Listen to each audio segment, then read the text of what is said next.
Hi guys, আমি পল্লব ঘোষ। আমি একজন YouTuber, educator, entrepreneur, founder of dream website. এই ভিডিওতে আপনাদেরকে দেখাবো যে আপনি আপনার ওয়েবসাইটটাকে কিভাবে সুরক্ষিত করতে পারেন।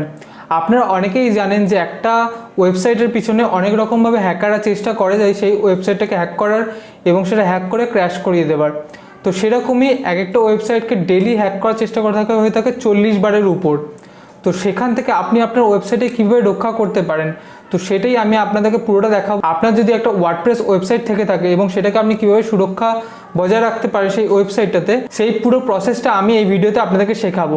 তো চলুন ভিডিওটা শুরু করে নিই।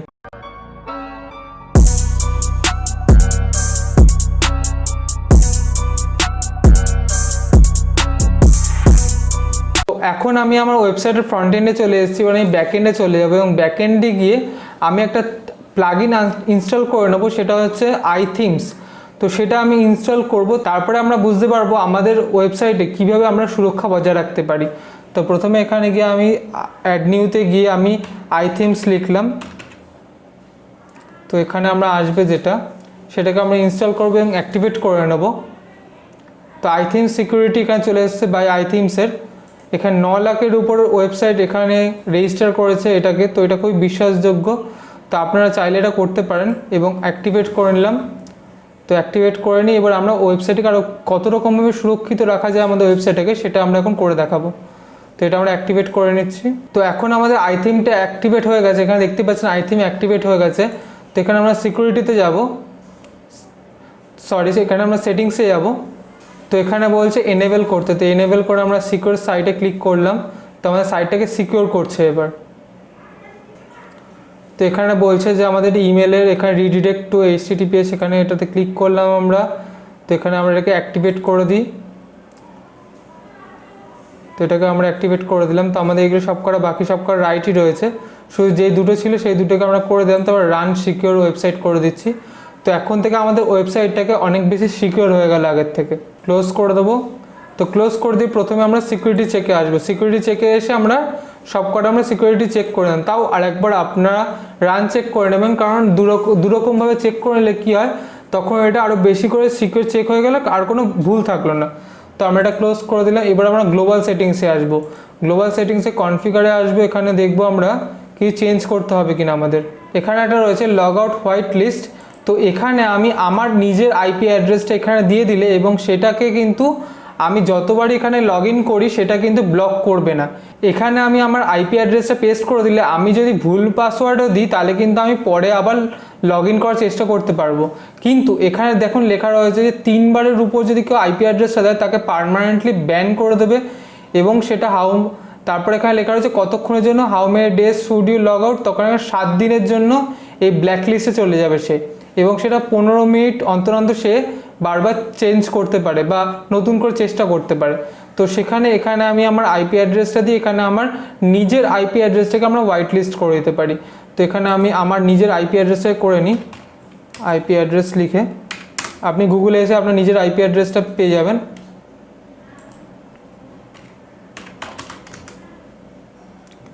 তো সেটা যখন আসবে সেটাকে কপি করে নিয়ে আপনি এখানে পেস্ট করে দেবেন। পেস্ট করে দিয়ে অ্যাড নিউ করে দেবেন। অ্যাড নিউ করা হয়ে যাওয়ার পর সেভ সেটিংস। তো সেটিংস সেভস হয়ে গেছে এবং সাকসেসফুলি সেটা কনফিগার হয়ে গেছে। এবার নোটিফিকেশান সেন্টারে যাব আমরা। এখানে কনফিগারে আসবো।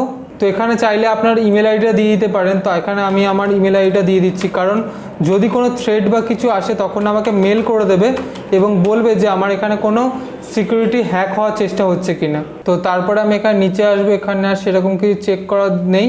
তো এটাকে আমরা সেভ সেটিংস করে দিলাম। তো সেভ হয়ে যাবে এবার এটাকে। তো সেভ হয়ে গেল। তারপরে আমি এখানে ইউজার গ্রুপসে ঢুকবো।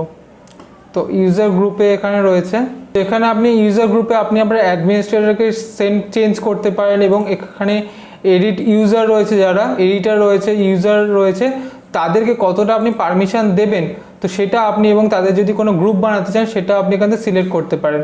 এখানে সেরকম কোনো দরকার নেই আমাদের। তো আমরা এখানে 414 ডিটেকশন এখানে এটাকে এনেবেল করে দেবো। এটাকে এনেবেল করে দিলাম। তারপরে অ্যাওয়ে মোড রয়েছে এবং এটাকে এনেবেল করে দেবো। দেন আমরা আসবো এখানে আছে ব্যান্ড ইউজার। এখানে কনফিগার সেটিংসে যাব। তারপর এখানে নিচে এখানে আসবো, এখানে নিচে এখানে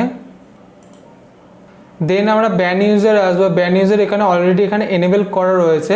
তো আমরা ডেটাবেস ব্যাকআপটাও চেক করে নেবো একবার। ডেটাবেস ব্যাকআপ এখানে রয়েছে ইমেল অনলি রয়েছে, জিরো ব্যাকআপ, এখানে একটাও এখনও ব্যাকআপ হয়নি। তো ব্যাকআপ নিয়ে আমি অলরেডি একটা ভিডিও বানিয়ে রেখেছি কীভাবে আপনি আপনার ওয়েবসাইটকে পুরোপুরি ব্যাকআপ নিতে পারেন। সেই ভিডিওটা আপনি চেক আউট করে নিলে আপনি জেনে যাবেন যে কীভাবে আপনার ওয়েবসাইটটা পুরো ব্যাকআপ হবে। তো সেটা আমরা এখানে কিছু করবো না, এখান থেকে চাইলেও আপনি আপনার ওয়েবসাইটটাকে ব্যাকআপ করতে পারেন, কিন্তু এটা নিয়ে আমি ডেডিকেটেডলি অলরেডি একটা ভিডিও বানিয়ে রেখেছি। তো এটাকে আমরা সেটিংস চেক করে নিলাম। দেন আমরা এখানে ফাইল চেঞ্জ ডিটেকশানে আসবো। ফাইল চেঞ্জ ডিটেকশনটা মানে কি, ওয়ার্ডপ্রেসে অনেক রকম ফাইল থাকে যেটা কিন্তু ইউনিভার্সাল। যেমন আমার ওয়েবসাইট দিয়ে WP অ্যাডমিন লিখলে আপনার কিন্তু যে কেউ এখানে লগ ইন করতে পারে, সেরকম এখানে অনেকগুলো ফাইল থেকে থাকে, সেগুলো হচ্ছে ইউনিভার্সাল। সেগুলো যাতে কেউ চেঞ্জ না করতে পারে, তো সেইগুলো এখানে রয়েছে। তো সেগুলো যেগুলো চেঞ্জ না করতে পারে সেইগুলো একদম এখানে আপনাকে সিকিউর করে রাখা উচিত, যাতে সেগুলো হাত না কেউ দিতে পারে। তো সেটাকে আমরা সেভ করে নিলাম। সেভ করে নেওয়ার পর আমরা এখানে আসবো ফাইল পারমিশন। তো এখানে শো ডিটেলসে কী করবো, লোড ফাইল পারমিশন ডিটেলস। তো এখানে অলরেডি আমাদের চলে এসছে এবং এখানে ওয়ার্নিং রয়েছে, ওকে ওকে রয়েছে। তো এখানে ফাইল পারমিশন কি, এখানে আপনার যেরকম ফাইল যেগুলো ছিল আগের, তো সেখানে ফাইলের ভিতরে কিছু ফাইল থাকে যেগুলো আপনার দেখতে পাচ্ছেন এখানে অ্যাডমিন ইউআরএল, admin/js কন্টেন্ট, এইগুলো হচ্ছে ইউনিভার্সাল নেম। আপনার যে কোনো ওয়েবসাইটের সাথে এগুলো যদি আপনি যুক্ত করে দেন তাহলে এগুলো আপনার যে কেউ রিরাইট করতে পারে। সেটা যাতে না করতে পারে সেই জন্যই এটা করা, যাতে এগুলো না কেউ করতে পারে। এবং সবকটাই ওকে রয়েছে। এবং এর থেকেও আপনি যদি বেশি আরও হার্ড করে দেন তাহলে আপনার নিজের ক্ষেত্রেও নিজের কোনো প্লাগইন ইনস্টল করতে বা নিজে আপনি যদি চেঞ্জ থিম করতে চান তখন আপনার অসুবিধা হয়ে যাবে। তার থেকে এটা যখন ওকে রয়েছে সেটাই অনেক বেস্ট রয়েছে। তো এটাকে আমরা ক্লোজ করে দিলাম। তারপর আমরা এখানে আসবো লোকেট ব্রুট ফোর্স প্রোটেকশন। তো এটা অলরেডি এনেবল করা রয়েছে। এখানে আমরা কনফিগারেশনে আসবো এবং এখানেও দেওয়া রয়েছে 5 বার কেউ যদি অ্যাটেম্প্ট করে সেখানে এটা করতে পারে, এবং 10 বারে ম্যাক্স অ্যাটেম্প্ট করতে পারে, এবং তাকে 5 মিনিটের জন্য বন্ধ করে দেবে। এবং এখানে আমি চেক করে এলাম যাতে অ্যাডমিন দিয়ে কেউ যাতে এখানে লগ ইন না করতে পারে। তো এটা আমরা সেটিংস করে দিচ্ছি। দেন এখানে আমরা আসবো নেটওয়ার্ক ব্রুট প্রোটেকশন। তো এখানে আমরা কনফিগার করব। এখানে রয়েছে একটা রিসেট আইপি অ্যাড্রেস। তো এখানে আমাদের কিছু করার দরকার নেই, আমরা সেভ সেটিংস করে বেরিয়ে যাব।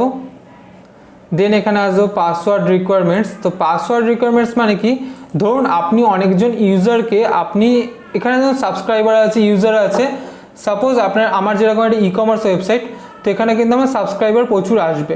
তো এখানে কি আমি এখানে সবাইকে টিকমার্ক দিয়ে রেখে দিলাম কেন, এখানে আমি অ্যাডমিনিস্ট্রেটর চাইলে নাও করতে পারি। তো আমি এখানে করে নিলাম জাস্ট আপনাদের দেখানোর জন্য। এখানে কি যখনই আপনি এখানে অ্যাকাউন্ট বানাবেন তখন আপনাকে বলবে যে আপনি মানে একটা টাফ পাসওয়ার্ড দিতে, যাতে এখানে কেউ আপনার হ্যাক না করতে পারে আপনার অ্যাকাউন্টটা। তো সেটাকে আমি স্ট্রং পাসওয়ার্ডটাকে আপনি এখানে সেভ সেটিংস করে দিলাম, যাতে স্ট্রং পাসওয়ার্ড আপনাকে যদি অ্যাকাউন্ট বানাতে হয় আমার ওয়েবসাইটে এসে আপনাকে স্ট্রং পাসওয়ার্ড দিতে হবে। দেন আমি এখানে SSL আসবে। এখানে SSLটা অলরেডি এনেবল করা রয়েছে এবং আমরা SSL অলরেডি কীভাবে ফ্রিতে ইনস্টল করা যায় সেটা নিয়ে একটা ডেডিকেটেডলি ভিডিও বানিয়ে রেখেছি। আপনারা সেই ভিডিওটা চেক আউট করলে আপনারা জানতে পেরে যাবেন যদি আপনার ওয়েবসাইটে SSL না থাকে তাহলে আপনি ফ্রিতে কীভাবে SSL লাগাতে পারছেন। তো সেটা আমাদের হয়ে গেলে এবার এখানে আসবে সিস্টেম টুইক্স।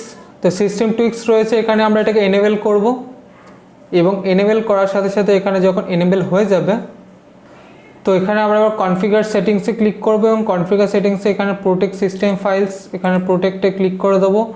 তো এখানে প্রোটেক্টে এখানে ক্লিক করে দিলাম আমরা। তো এখানে আর কিছু সেরকম আমাদের চেঞ্জ করার নেই, আমাদের সিস্টেম ফাইলসটাকে প্রোটেক্ট করলেই হলো। তো সেটাকে আমরা সেভ সেটিংস করলাম। তারপর আমরা ওয়ার্ডপ্রেস সল্টে ক্লিক করব। এখানে কনফিগারেশনে যে আসবো চেঞ্জ ওয়ার্ডপ্রেস সল্ট, এখানে আসবো। তো এটাকে সেভ সেটিংস করে দিলাম। দেন লাস্টে আমাদের একটাই অপশান থাকলো, সেটা হচ্ছে তো ওয়ার্ডপ্রেস টুইক্স, এখানে ক্লিক করব আমরা। তো এখানে আমাকে বলছে রিমুভ হেডার। তো এখানে যেরকম রয়েছে এখানে ডিফল্ট সেগুলি থাকুক, কোনো অসুবিধা নেই আমাদের। এবং তারপরে এগুলো যেগুলো প্রো রয়েছে সেগুলো হচ্ছে আপনাকে এখানে পারচেস করতে হবে এই থিমটাকে। তো থিমটা পারচেসগুলো করলে আপনারা এগুলো পাবেন। বাট থিম পারচেস না করে আমাদের ফ্রিতে যেভাবে আমরা ওয়ার্ডপ্রেসটাকে আমরা সিকিউর করতে পারছি এটা এনাফ, এটা অনেক। তো এইভাবে আপনি আপনার ওয়েবসাইটকে আপনি খুব সিকিউর করতে পারেন এবং সিকিউর করে সাজিয়ে রাখতে পারেন যাতে কোনো হ্যাকার চাইলেই না হ্যাক করতে পারে। আশা করি এই ভিডিওটা দেখে আপনার ভালো লেগেছে এবং এই ভিডিও থেকে আপনি আপনার নিজের ওয়েবসাইটটাকে সিকিউর করতে পারেন এবং সিকিউর করে সেই ওয়েবসাইটটাকে অন্যান্য হ্যাকারদের থেকে বাঁচাতে পারেন। এই ভিডিওটা ভালো লেগে থাকলে ভিডিওটা প্লিজ লাইক করবেন, শেয়ার করবেন এবং কমেন্ট করে জানাবেন যে আপনাদের কেমন লাগছে। And don't forget to follow me on Instagram @Pallab Ghosh, and please subscribe to my channel for no more information about advanced digital marketing in Bangla. Thank you.